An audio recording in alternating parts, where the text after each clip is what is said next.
Hi everyone, welcome back to my channel. তো কালকে রাত্রে আমি একটা ফেসিয়াল করেছিলাম ঘরোয়া জিনিস দিয়ে। তোমাদের একটা টাকাও খরচ হবে না, বিনা পয়সা তোমরা এই ফেসিয়ালটা করতে পারবে মাত্র 3টে স্টেপে।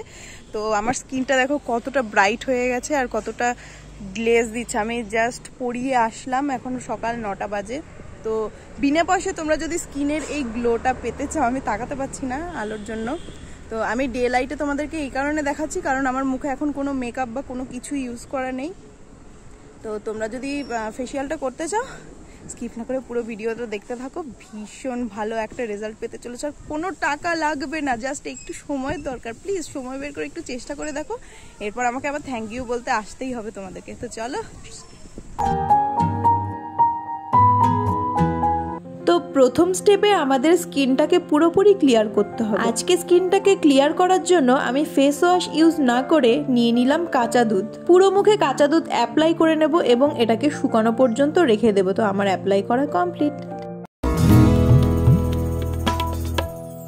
স্টেপ 2 হলো স্ক্রাবার। ত্বকে লুকিয়ে থাকা dead cell, black heads, white heads এগুলো রিমুভ করার জন্য স্ক্রাবারের প্রয়োজন। এই স্ক্রাবার তোমরা কসমেটিক্স দোকানে অ্যাভেলেবেল পেয়ে যাবে, কিন্তু বাড়িতে তৈরি এই চালের গুঁড়ো আর দুধ দেওয়া স্ক্রাবারটা সব থেকে বেশি উপকারী। প্রথম স্টেপে দেওয়া কাঁচা দুধ দিয়ে ক্লিনজিং করা আমার কমপ্লিট হয়ে গেছে। দুধটা শুকিয়ে গেছে, এটা না তুলে তার উপরেই আমি অ্যাপ্লাই করব এই স্ক্রাবার। স্ক্রাবারের কনসিস্টেন্সটা অনেকটা এরকমই হবে, থকথকে। আলতো হাতে পুরো মুখে, গলায়, তোমরা যেখানে যেখানে ফেসিয়ালটা করতে চাও, হাতে পায়ে সব জায়গায় এটা অ্যাপ্লাই করতে পারো।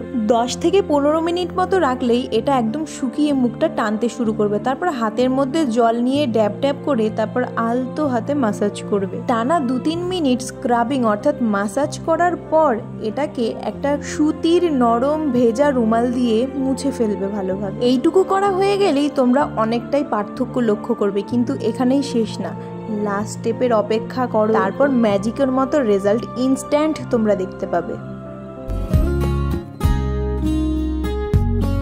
ফেসিয়ালের স্টেপ 2 কমপ্লিট হওয়ার পরেই আমার স্কিনটা অনেকটাই রিফ্রেশ হয়ে গেছে। থার্ড স্টেপের জন্য এই ম্যাজিক্যাল ফেস প্যাক অবশ্যই দরকার। বুঝতেই পারছো এটা বানানোর জন্য হলুদের প্রয়োজন, আর হলুদ বাড়তে হলে হাত তো একটু হলুদ হবে। চলো এবার তোমাদেরকে দেখিয়ে দিই এই ম্যাজিক্যাল ফেস প্যাক কত সহজে তোমরা বানাতে পারবে। 4 চামচ কাঁচা হলুদের রসের মধ্যে 2 চামচ নিয়ে নিতে হবে বেসন পাউডার এবং 1 চামচ নিয়ে নিতে হবে মুলতানি মাটি। এরপর এটাকে ভালোভাবে মিক্স করতে হবে। মিক্স করার পর যেটুকু জলের প্রয়োজন সেখানে জল না দিয়ে যতটা সম্ভব গোলাপ জল দেওয়ার চেষ্টা করবে। ব্যাস, মিক্স করে নিলেই রেডি হয়ে গেল আজকের ম্যাজিক্যাল ফেস প্যাক। চলো এবার এটা অ্যাপ্লাই করা যাক। আমি তোমাদের বোঝার সুবিধার জন্য এটা স্টেপ বাই স্টেপ বানানো দেখিয়ে দিয়েছি এবং যখন ফেস প্যাক করেছি তখনই এটা বানানোটা দেখিয়েছি, কিন্তু তোমরা কিন্তু আগে থেকেই বানিয়ে রাখবে। ফেসিয়ালের সময় যেন মুখটাকে শুকনো রেখে দিতে না হয়। একটা ফেসিয়াল শেষ হবে আরেকটা স্টেপ শুরু করে দিতে হবে সঙ্গে সঙ্গে। হলুদের এই ফেস প্যাকটা লাগানোর 15 মিনিট পর যখন মুখটা শুকিয়ে যাবে, হালকা জল নিয়ে এটাকে ভালোভাবে মাসাজ করতে হবে প্রায় 5 মিনিট পর্যন্ত।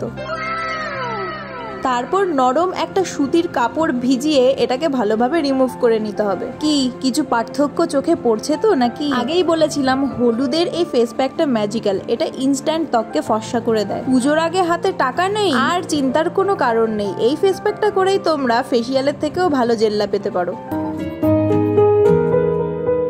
এবার তোমরা ভাবছো আমি ভিডিও শুরুতে 3টে স্টেপ বললাম, এখন কেন 4টে স্টেপ দেখাচ্ছি? এই স্টেপটা তোমরা চাইলে নাও করতে পারো। এটা বেশি কিছু না, শুধুমাত্র একটা পাকা কলাকে মেল্ট করে মুখে মাসাজ করে নিতে হবে, ব্যাস।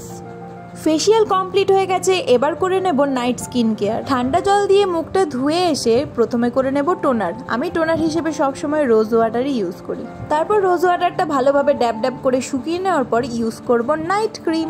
যদিও আমার নাইট ক্রিমটা শেষ হয়ে গেছে, আরো একটা কিনতে হবে। এই নাইট ক্রিমটা দারুণ কাজ করে, তাই সবসময় আমি এই লোটাসের হোয়াইট গ্লো নাইট ক্রিমটা ইউজ করি। নাইট ক্রিমটা দিয়ে জেন্টলি মাসাজ করার পর আমার স্কিন কেয়ার কমপ্লিট হয়ে গেল। এবার লিপ কেয়ার করতে হবে। রোজ রাতে ঘুমানোর আগে কোনো লিপ বা অথবা বেজলিন দিয়ে তারপরেই ঘুমাবে, তাহলে তোমাদের ঠোঁটটাও থাকবে হাইড্রেটিং। এখন তোমরা যে পার্থক্যটা দেখতে পাচ্ছ, এই গ্লোটা 2 দিন পর আরো বেড়ে যাবে, তোমরা দেখে নিও। ভিডিওটা ভালো লাগলে একটা সাবস্ক্রাইব করে দিও।